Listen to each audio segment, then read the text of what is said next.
Attention startup leaders. Are you strapped for time but hungry for strategic insights? Introducing Managed Chaos, your go-to podcast for navigating the startup world in less time than your morning commute. Join us as we share expert advice, real-world examples, and actionable strategies to help you scale your business, allocate resources effectively, and achieve visionary results.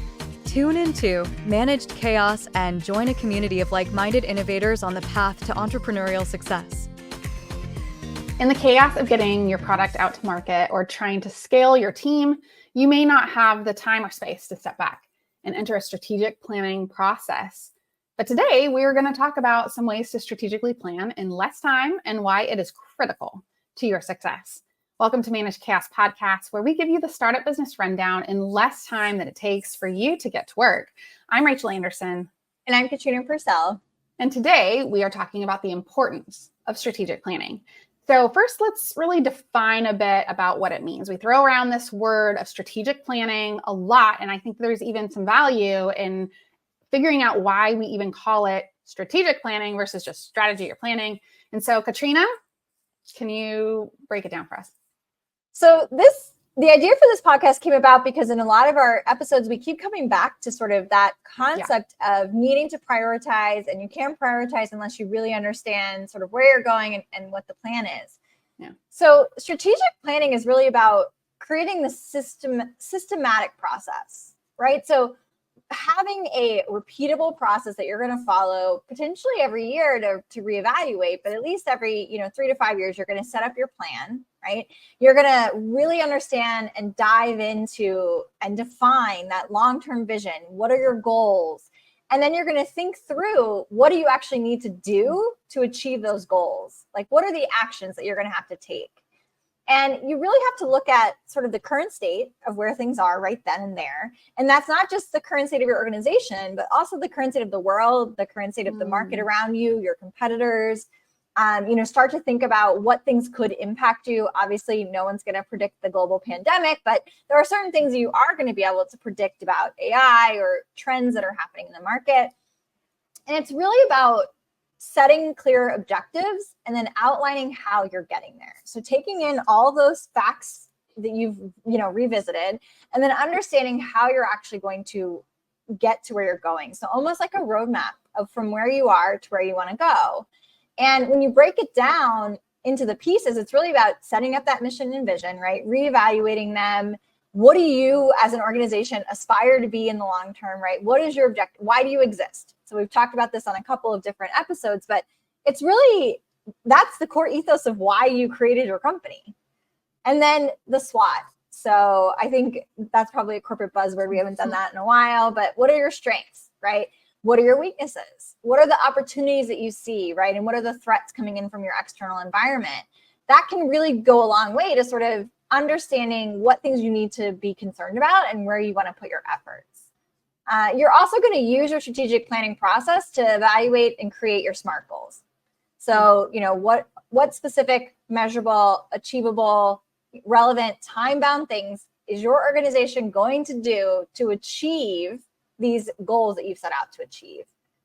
And then all of that comes down to those strategies, right? So you're basically creating the strategies and those initiatives. You're creating how you're going to measure them, and then you're tracking your progress towards them. And that goes back to our KPI episode. So really understanding for each of those strategies that you're building, what are the metrics that you're monitoring? What are the things that are really helping your team to understand that they're staying on course, or that they really should pivot because maybe you actually are able to see, a gap in the market or an opportunity that you wouldn't see if you weren't monitoring it. Yeah. So there's something that you said in there about systematic planning that really made me think of this conversation I had with someone the other day. And they, at one point, it was kind of a joke when they said it, but they said, yes, well, at least if you shoot for the moon, you land among the stars, which we've heard so many times, right? Like this funny, American weird saying. I have no idea where it comes from. I would love to know. But truthfully, if that is your mentality in business, you've done it wrong. you've done it wrong. You should not be shooting for the moon and hoping to be stars. No, you shoot for the moon and you should hope for the moon. Like that is literally what strategic planning is you have considered all the stars and you are not aiming for any of them. And so I think that the importance of what you said right there at the end is really good, which is that if you have a good strategic plan, you've done all of these things, you understand your company, the industry, the market, you have a full context of the proverbial universe sky, then you are agile, because you shouldn't use a strategic plan to be set in your ways, but as a guide to get you to the actual goal. So I think for this, tell me, like, beyond just my silly analogy right now, which just I thought was funny because I just had this conversation. I have an even better one for you. So it's sort of like you set up that you want to go to California and you end up in Florida, right? Like that's not ideal. It's not even right. Close. That's just like you didn't build your roadmap in the right way to get you right. Like you weren't even going in the right direction. Yeah. But if you just set out that you want to travel, you want to get to a new state, then maybe you did meet your goal, right? And so it's about being specific. I want to go to the West Coast, right? I want to go, So I think that analogy is a good one. That is really good. And you never made me think about this other thing. So sometimes you do get lucky in business, because I think about several different drugs that are created for this purpose, one purpose, and then all of a sudden they realize there's value for something totally different and they make a lot of money with that other thing. It's not bad that you've suddenly found this other purpose, but that should not be because you did not make a plan. That should be because something else has happened that you were agile to shift over. So with that in mind, aiming for California and not accidentally ending up in Florida, why is this strategic planning so important to a business outside of just kind of goal setting? Yeah, so I think once you actually sit down and you really take the time to define your mission, your vision, right, your goals, those things all help to set your organization on a path, right? And then what this planning does is it helps to make sure that that path is going in the right direction. It's going to ensure that all your efforts, your resources are all kind of aligned in that and are marching in the same direction. It's often also very useful for startups because they have such limited resources. And so you really need to make sure and you're able to effectively prioritize somewhat ruthlessly in some cases, right? That, there are very specific things that are maybe aligned with your vision, but don't necessarily meet your current needs and are going to have to be tabled. And by doing this process in a well-crafted and very thoughtful way, you can really demonstrate to investors, to your partners, that you have a very viable path to success and that you're willing to make the hard choices. So it starts to instill confidence. It's going to enhance the way that you can make decisions, right? Because it's going to build a framework for you that not only has prioritization, not only has how you're measuring success, but it's going to help you make sure that everyone within your organization understands what that looks like. And they're going to be able to make decisions because they have very clear understanding of what path they should be on. There's no confusion, right? Which also allows you to improve your resource allocation, because if everyone knows exactly what's supposed to be happening, they're making consistent decisions, they can effectively prioritize even in their own area. So you start to have a marketing team, a product team, a technology team that all know exactly what they should be doing to make sure that they're achieving that goal, which, to your point, increases your ability to be agile. So if you're able to, spot a change in the market or a change that's needed within your customer base, you can more effectively pivot your resources because you know exactly what they're doing, you know exactly what their capabilities are, and you're able to kind of prioritize the new thing over what they're working on because you're able to look at the full spectrum of what you could be doing and understand what the most valuable things to actually do are. That was so beautifully put. I mean, you basically said it can enhance your decision-making, improve your resource allocation, increase your organizational agility. It's really a fundamental importance to a business of any size. This is not a conversation just for startups, because I've known lots of big companies that have been around for more than 10, 20 years that struggle with having a strategic plan that I think they believe in, that they have buy-in from their leadership team, and that they actually understand. So what would be your recommendations for the amount of time and commitment this really takes to do well? I mean, how can leaders find the time, or in fact, maybe even be more efficient with the time it takes to do it faster so that they can get back to business? The thing that I've seen is that someone has to own it. And in different organizations, that can be a different person, but there has to be someone who actually owns the process and owns the plan. And that can't be the CEO. Because oftentimes they own the vision, so they own pieces of this, but they can't be the one that actually owns the strategic planning process, right? You have to be able to essentially create a very focused and structured approach. And in order to do that, someone has to be thinking about this, right? This has to really be something that they get excited about. They have to really be able to clearly define what you're trying to accomplish. You have to potentially do prep work, right? So everybody can do a SWOT on their own.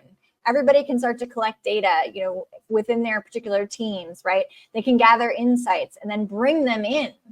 I've seen a lot of success when using professional facilitators, especially within strategic planning, because oftentimes you can kind of get, I had one client, we had a rabbit that we actually would like throw if we went down a rabbit hole. That's hilarious. You would throw the rabbit on the table and be like, okay, that's it. We're down a rabbit hole. Like we gotta pull back up. And it's easier for, in some cases, an external facilitator to do that because there's not as much, tension or background, right? That they don't, if they're interrupting a particular person or they may not. An external facilitator doesn't have that, right? So they can kind of bring the group back to the path. And in doing that, you also generally would have a very strict agenda, right? The agenda would be very detailed. It would be very sort of down to almost like the 5-minute increment of even when you're getting a bathroom break and what that looks like. These sessions are typically best done in person just because you want everyone to be really focused. You want everyone to be very present. I normally always do them with no technology. So no phones, you're not taking notes on your laptop. You can take notes on a piece of paper. You can write on the whiteboard. But really just getting away all the distractions, because oftentimes things like this take longer because we get so distracted and we're trying to do so many things that we don't actually focus on the task at hand. The strategic planning frameworks like OKRs, SWOT analysis, which we've mentioned, those types of things can also help you to structure the discussion that you're having. I think also doing different short focused workshops. So understanding what areas you want to dive into instead of doing it as like a long week-long, endeavor, but really breaking it up can help with reflection. It can also help with, everybody might not have to be at every session. So you might be able to break it up based on departments, collaborative planning tools, right? So we really like using Miro.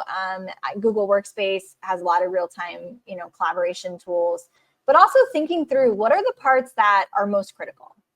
So you don't have to set everything, right? You don't have to think about, okay, where our office is going to be located. Are we going to be remote first? Are we, what's our product mix going to look like? Do we want to expand? Do we want to go from SMBs to enterprise? You don't need to think about everything at once. You can think about different pieces of it and then iterate on it, because it's not set in stone, right? It's really the high level plan that you're going to start to refine. But it has to be actionable. And I think that's the biggest takeaway that everyone should have, is that it can't just be this big sweeping vision. There has to be the how you get from where you are to that vision. Right. Implementation. Yeah. And I would also argue buy-in.